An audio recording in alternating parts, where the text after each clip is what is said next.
በዓለም አቀፍ ፖለቲካ ውስጥ ብዙ አስገራሚ ድራማዎችን አይተናል። ነገር ግን በ21ኛው ክፍለ ዘመን ለአንድ ሀገር ፕሬዝዳንት አንገት $15 ሚሊዮን ተቆርጦለት እንደ ዱር አራዊት አደን ሲታወጅ ማየት እጅግ ብርቅ ነው። ይህ የምንነግራችሁ ታሪክ በሆሊውድ የተቀነባበረ ፊልም አይደለም። ይህ በገሃዱ ዓለም በቬንዙዌላው መሪ ኒኮላስ ማዱሮ ላይ የታቀደ ነገር ግን መጨረሻው እጅን በአፍ የሚያስጭን ታሪክ ነው። አሜሪካ በዕፅ አዘዋዋሪነትና ሽብርተኝነት የከሰሰቻቸውን ማዱሮን በእጇ ለማስገባት ለምን $15 ሚሊዮን አወጣች? ዛሬ የምንመለከተው ሁለት ተቃራኒ ዕቅዶችን ነው። በአንድ በኩል የዓለማችን ቁጥር 1 ገዳይ ኃይል የሆነው ዴልታ ፎርስ የነደፈውን እጅግ ዘመናዊና ሳይንሳዊ ወታደራዊ ዘመቻ፣ በሌላ በኩል ደግሞ አንድ ራምቦ ነኝ ባይ አሜሪካ የቅጥረኛ ወታደር የሞከረውና በአስቂኝ ሁኔታ የተከሸፈውን ኦፕሬሽን ጊዲዮን። ዛሬ ያንዳንዱን ሚስጥር፣ ያንዳንዱን ወታደራዊ ስል እናም የገንዘብ ድርድርን ደረጃ በደረጃ እንፈትሻለን።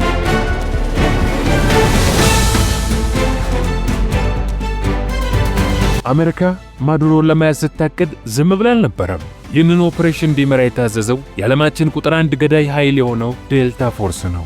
ይህ ኃይል ኦሳማ ቢንላደንንና አቡበከር አልባግዳዲን የመሳሰሉ የዓለማችን ቁጥር 1 የአሜሪካን ጠላቶችን የደመሰሰና የማረከ አደገኛ ኃይል ነው። ዘመቻው ከመጀመሩ በፊት አሜሪካ የቬንዙዌላን ሰማይ በስለላ ሳተላይቶችና በኤምኪው9 ሪፐር ድሮኖች አጥለቅልቀው ነበር። የማዱሮ እያንዳንዱ እንቅስቃሴ፣ የት እንደሚተኙ፣ ምን እንደሚመገቡ፣ ከማን ጋር እንደሚነጋገሩና የሚጠቀሙባቸው ስልኮች ሁሉ በደቂቃ ልዩነት ክትትል ይደረግባቸው ነበር። ዴልታ ፎርስ ማዱሮን ለመያዝ መጀመሪያ ማዱሮን ማወቅ እንዳለበት ያውቅ ነበር።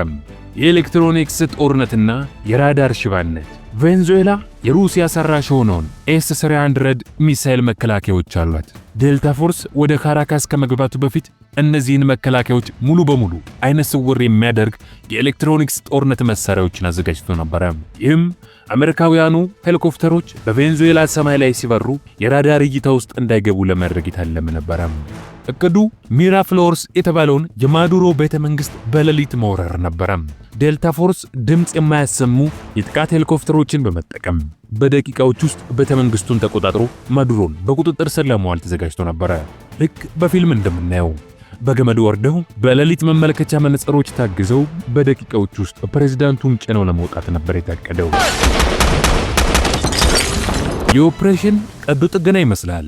የዴልታ ፎርስ አባላት ቤተ መንግስቱን ከሰበሩ በኋላ የማዱሮን የግል ጠባቂዎችን የኩባ ልዩ ኃይል አባላትን በቴክኖሎጂ የበላይነት በመርታት ማዱሮን ከክፍላቸው አውጥተው ወደሚጠብቃቸው ሄሊኮፕተር ያስገባሉ። ማዱሮ ከተያዙ በኋላ የተወሰዱት በቀጥታ ወደ አሜሪካ ሳይሆን በካሪቢያን ባህር ላይ ወደሚጠብቃቸው ግዙፉ የአሜሪካ የጦር መርከብ ነበረ። ማዱሮ ከቤተ መንግስታቸው በሌሊት ተነጥቀው በካሪቢያን ባህር ላይ ወደሚገኘው የአሜሪካ የጦር መርከብ ሲወሰዱ በአንድ ወቅት ኃያል የነበሩት መሪ ሁኔታ እጅግ አሳዛኝ ነበረ። በእጃቸው ላይ ካቴና ታስረው አይኖቻቸው ተሸፍነውና በታጠቁ የዴልታ ፎርስ አባላት ተከበው ሲታዩ ያ በካራካስ አደባባይ በድፍረት ይፎክሩ የነበሩት መሪ አልነበሩም። ማዱሮ በድንገት ከሀገራቸው ፕሬዝዳንትነት ወደ አሜሪካ እስረኝነት የተቀየሩባት ያቅጽበት በቬንዙዌላ ታሪክ ውስጥ ትልቅ ጥቁር ጠባሳ ሰንጥሎ ያልፏል። ለዓመታት የገነቡት የጸጥታ መረብ በደቂቃዎች ውስጥ በዴልታ ፎርስ ሲበጣጠስ ማዱሮ ምንም አይነት መከላከያ ማቅረብ አልቻሉም። አሁን የሚጠብቃቸው የቅንጦት ቤተ መንግስት ሳይሆን በፍሎሪዳ የሚገኝ ጠባብ የእስር ቤት ክፍልና ለዓመታት የሚዘልቅ የፍርድ ቤት ውዝግብ ነበረ። ፕሬዝዳንት ዶናልድ ትራምፕ ይህንን ኦፕሬሽን እንደ ትልቅ ታሪካዊ ድልና ለፍትህ የቆመ ቆራጥ እርምጃ አድርገው ነው የተመለከቱት። ትራምፕ በሰጡት መግለጫ ማዱሮ የዓለምን ሕዝብ ሲያሰቃይ የነበረ ወንጀለኛ ነው፣ አሁን ግን የአሜሪካ ፍትህ እጁን አግኝታለች በማለት በድል አድራጊነት ተናግረዋል። ትራምፕ ይህ ዘመቻ አሜሪካ በላቲን አሜሪካ ያላትን የበላይነት የሚያሳይና ለማንኛውም አምባገነን መሪ ማስጠንቀቂያ እንደሚሆን በጽኑ ያምናሉ። እንደ ትራምፕ አመለካከት ይህ ሥራ በሁለት ጀልባዎች የሚሰራ ሳይሆን እንዲህ ባለው ታላቅና ዘመናዊ ሰራዊት የሚፈጸም የክብረ ዘመቻ ነው። የ15 ሚሊዮን ሽልማት ባለቤቱን አግኝቷል የሚለው የትራምፕ ንግግር አሜሪካ የፈለገችው ሰው የትም ቦታ መድረስ እንደምትችል ለዓለም ያሳዩበት ትልቅ የፖለቲካ ድል ሆኖላቸዋል። ዓለም ግን ይሄን ኦፕሬሽንና ድል እሺ በጎ ብሎ አልተቀበለም። ትራምፕ በዕፅ ዝውውር የሚል ክስ ዘብጥያ የወረወሯቸው ማዱሮ እንደሚሉት አሜሪካ በቬንዙዌላ የነዳጅ ምርት ላይ ቀልቧን ጥላለች። ስለዚህም ነው ትራምፕ ወታደራዊ አቅም የሌላት የተፈጥሮ ጋዝና ነዳጅ አቅም ግን ያላትን ሀገር ሲያገኙ ዘለው ጉብ ያሉባት። ከዘመናችን ሮም ከአሜሪካ ጋር ጦርነት ውስጥ መግባት ማለት የአንበሳ ጥርስ ውስጥ መግባት መሆኑን ዓለም ታዝቧል። የቬንዙዌላ ወዳጅ ሀገራት የሚባሉት እነ ቺሊ፣ ሜክሲኮ፣ ኩባ፣ ብራዚል፣ ኮሎምቢያ፣ ኢራንና ራሻ የትራምፕን እርምጃ በእጅጉ ሲያግዙት፣ በአንጻሩ ከአሜሪካ ጋር ቅራኔ ውስጥ መግባትን እንደ ሞት የሚፈሩት አውሮፓውያኖቹ ሀገራት ገለልተኛ አቋምን ለመያዝ ሞክረዋል። በውጭ ሀገራት የሚኖሩ ቬንዙዌላውያን ዲያስፖራዎች በተቃራኒው የማዱሮን መያዝ ተከትለው በየአደባባዩ ደስታቸውን እየገለጹ ነው።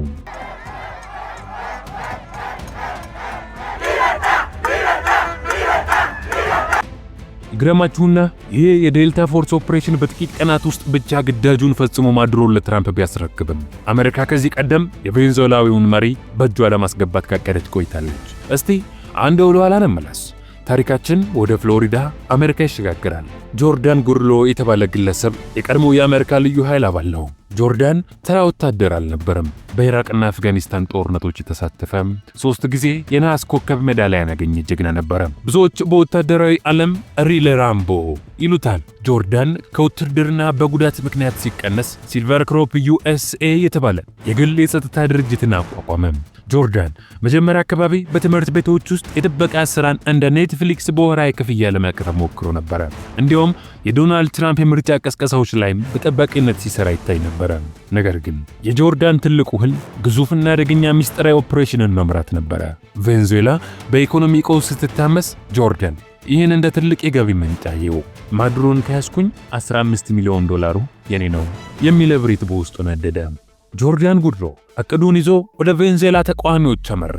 በወቅቱ አሜሪካ እውቅና የሰጠችው ቬንዙዌላ ጊዜያዊ ፕሬዝዳንት ሁዋን ጓይዶ እናም አማካሪዎቻቸው ከጆርዳን ጋር ሚስጥራዊ ስብሰባን አደረጉ። በጥቅምት ወር 2019 ዓ.ም 213 ገጽ ያለው እጅግ ሰፊ ውል ተፈራረመ። የውሉ ሚስጥር ምን ነበረ? ክፍያው ማዱሮ ከተወገዱ በኋላ ሲልቨር ክሮፕ የተሰለላ ተቋም $212.5 ሚሊዮን ክፍያ ያገኛል። ጆርዳን ደግሞ 800 የታጠቁ ወታደሮችን አሰልጥኖ ቬንዙዌላን ነፃ ያወጣል። የመጀመሪያ ክፍያ የሚሆነው ተቃዋሚዎቹ ለጆርዳን $1.5 ሚሊዮን ቅድመ ክፍያ እንደሚከፍሉ ተስማሙ። ነገር ግን ነገሮች አልጋ ባልጋ አልሆኑም። ጆርዳን $50,000 ብቻ ነው የተከፈለኝ ሲል፣ ተቃዋሚዎቹ ደግሞ ጆርዳን የገባውን ቃል አልጠበቅም በማለት ውሉን ሰረዙት። ጆርዳን ግን የተፈረመ ውል አለኝ በሚል ግትርነት ያለ ተቃዋሚዎቹ ድጋፍ ኦፕሬሽኑን ለመቀጠል ወሰነ።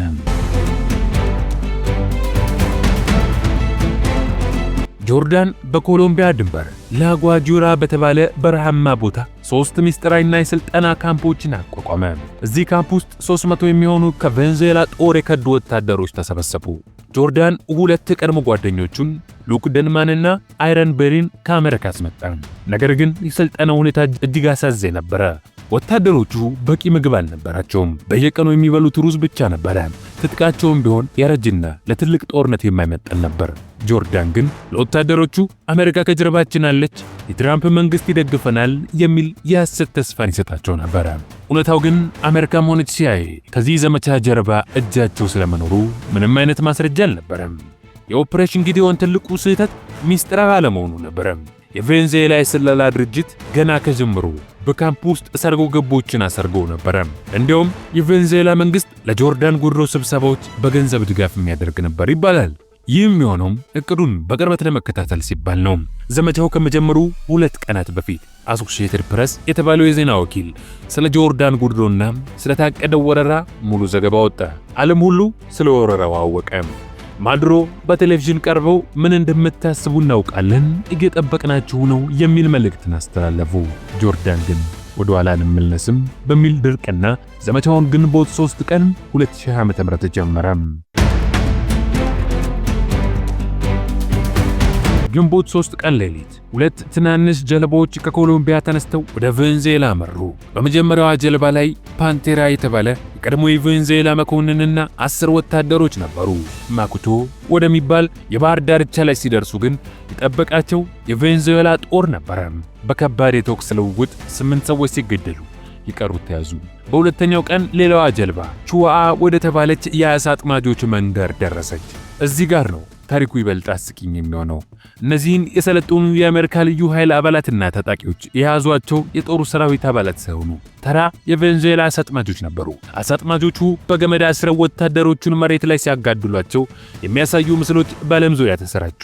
ሉክ ደንማንና አይራን ቤሪ በቁጥጥር ስር ዋሉ።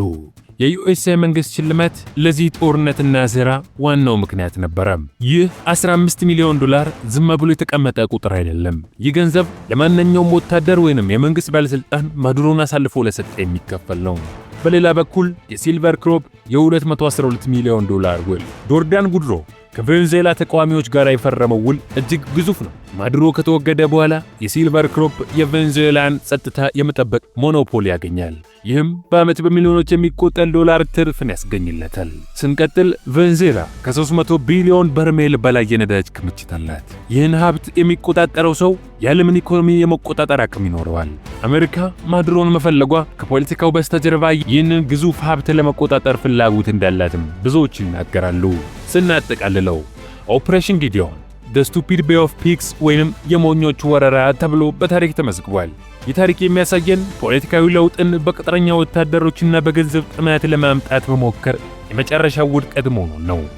ማዱሮ በዴልታ ፎርስ ዕቅድ መረብ ውስጥ ገብቷል። አሁን ታስሮ ወደ ኒውዮርክ አምርቷል። የኒውዮርኩ አዲሱ ፈራሚ ከንቲባ ደግሞ የማዱሮን መታሰር በመቃወም ደህንነታቸውን የማስጠበቅ ኃላፊነት አለብን ሲሉ ለአሜሪካው መንግስት ለሪፐብሊካኖቹ አርድተዋል። እናንተስ ምን ታስባላችሁ? አሜሪካ በእርግጥም ዴልታ ፎርስን ተጠቅማ ማዱሮን መያዝ ትችላለች? ይህንን ጥልቅ መረጃ ሰጪ ቪዲዮ እስካሁን ደቂቃ ድረስ ስለተከታተላችሁን ከልብ አድርገን እያመሰገንን ቪዲዮን ከወደዳችሁት እንዲሁም ለሌሎች እንዲደርስ ያግዘን ዘንድ ቪዲዮን ላይክ፣ ቻናሉን ሰብስክራይብ በማድረግ ያላችሁን ሐሳብ አስተያየትም ከስር በኮሜንት መስጫ ስፍራ ላይ በማስቀመጥ የቻናላችንን ቤተሰብ ይቀላቀሉ። በቀጣይ መረጃ ሰጪ በሆነ ቪዲዮ እስከምንገናኝ ሰላም።